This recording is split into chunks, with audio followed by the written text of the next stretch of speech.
Ladies and gentlemen, we have been witnessing tonight a deeply cynical proposition deliver a farrago of straw men, distortions, deflections, false accusations, and of course, straight up pro-Israel propaganda. Then again, hearing Melanie Phillips come here and champion the rights of gays in Israel in order to defend Zionism was well worth the entry ticket in and of itself. So let's be clear about what this motion is tonight, because it's the motion you all have to vote on in good conscience. The motion says, quote, anti-Zionism is anti-Semitism. It doesn't say some anti-Zionists are anti-Semites, which is true. It doesn't say anti-Zionism can sometimes turn into anti-Semitism, which is true. It doesn't say that anti-Semites often use anti-Zionism as cover, as an excuse for their bigotry and racism, which is true. I wouldn't oppose any of that. But that's not what the motion says. The motion says, ridiculously, sweepingly, offensively, ahistorically, that anti-Zionism is anti-Semitism. That merely being opposed to Zionism, a political ideology, remember, is inherently, by definition, ipso facto, anti-Semitic, which is absurd. Think about the implications of voting for that tonight. You'd be saying every anti-Zionist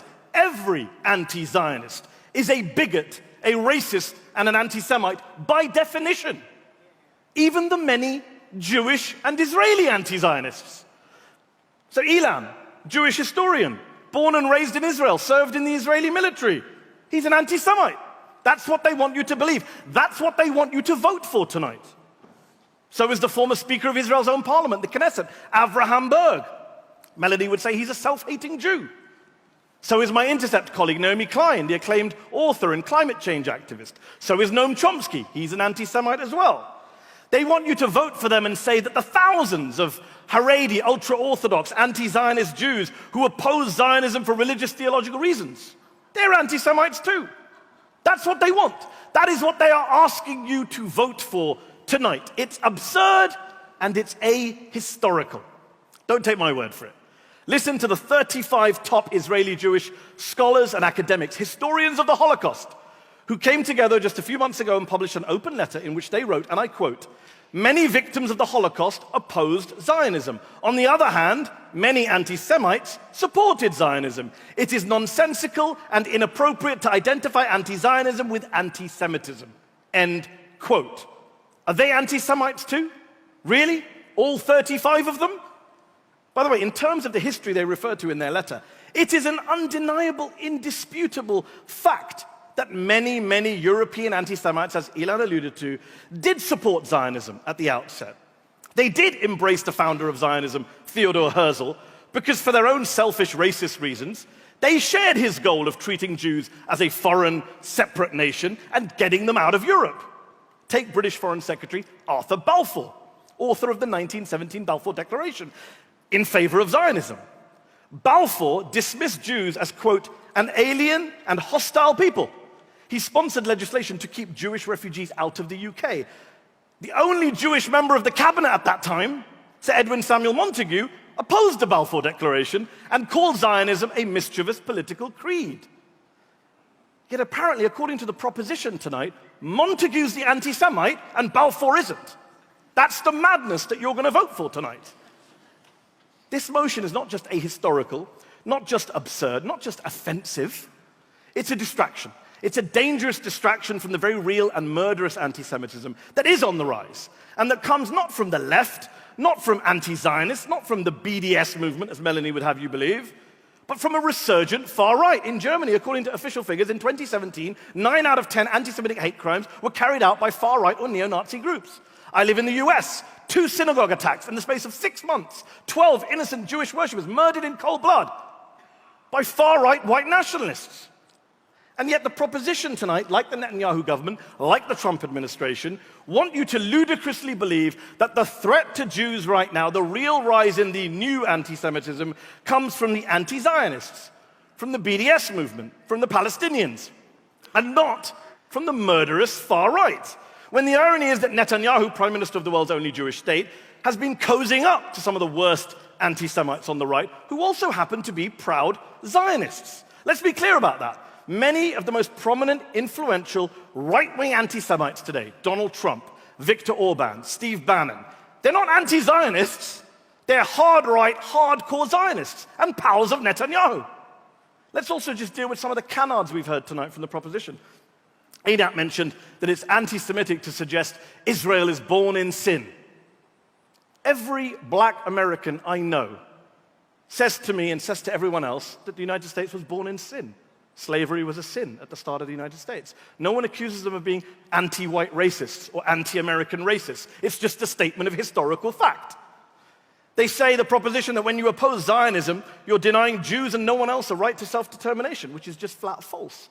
Not every nation or ethnic group wants a state, gets a state, has a state. Ask the Kurds, ask the Catalans, ask the Scots.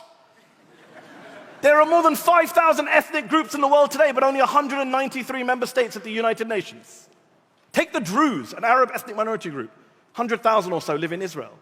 Do they have a right to self-determination? If they create a Druze state inside of Israel, is Einat okay with that? If Einat says, no, you can't have a Druze state, is she racist towards the Druze? National self-determination doesn't always correspond with statehood. Melanie says, it's not racist for the Kurds to aspire to statehood. She's right, it's not. But the flip side of that is true as well. The British government, the American government, most of the EU governments do not support Kurdish statehood. Does that mean the British government, all of us, are racist towards the Kurds? People have legitimate debates about where state lines should be drawn, which states should be created, how those states exist. It's not racism or bigotry to have that legitimate debate. It can be, but it's not by definition. The issue is not whether Jews deserve a homeland or have a historic connection to the land of Palestine. Of course they do. The issue is whether those historic and religious claims justify creating and expanding a Jewish majority state in which one ethnic group is privileged over another, while another group is permanently disenfranchised, dispossessed, and subjected to endless military occupation. That's what we're here to oppose tonight. Nothing more, nothing less. And has the proposition even stopped to ask what it means to say to that oppressed group, the Palestinian people, to say to them that you're either a Zionist, you either subscribe to the ideology of your oppressor, or you're a racist? What kind of choice is that?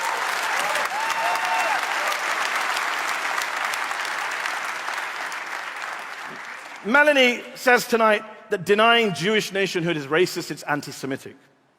And yet she has no issue erasing the Palestinian people from the face of the planet.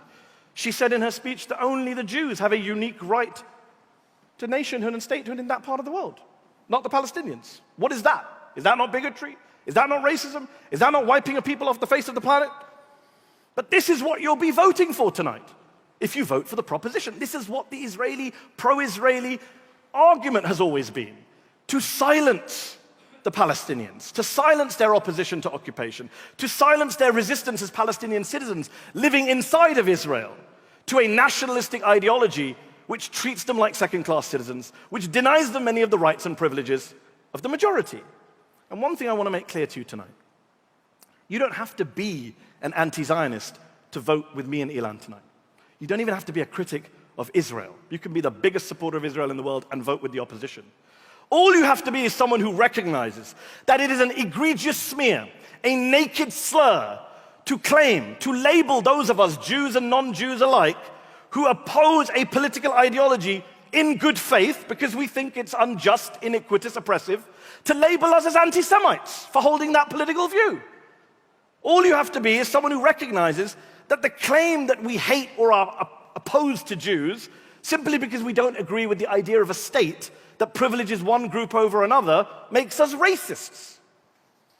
So let me repeat, to be clear, tonight's debate is not about Israel per se. It's not about whether you support or oppose Israel or the occupation. It's about whether you believe the proposition have made the case that those of us who oppose Israel in its current form, who oppose the political ideology underpinning it, that we're racists. That's the bar that has to be crossed tonight. It's that simple. And I'll tell you this for free. Those of us who value our free speech, who don't want to see anti-Semitism cynically weaponized by supporters of Israel, who oppose that ideology of Zionism in good faith with good reason, we will not go quietly into the night. We will not be silenced. We will not be bullied. we will not be cowed, we will not be smeared. So ladies and gentlemen, stand with us against this unjust, inaccurate, irresponsible, dishonest, ludicrous, simplistic, sweeping motion which conflates Judaism, a great and ancient religion, with Zionism, a very modern political ideology, and in doing so risks emptying anti-Semitism of all meaning. Ladies and gentlemen, stand with us tonight, oppose this awful motion.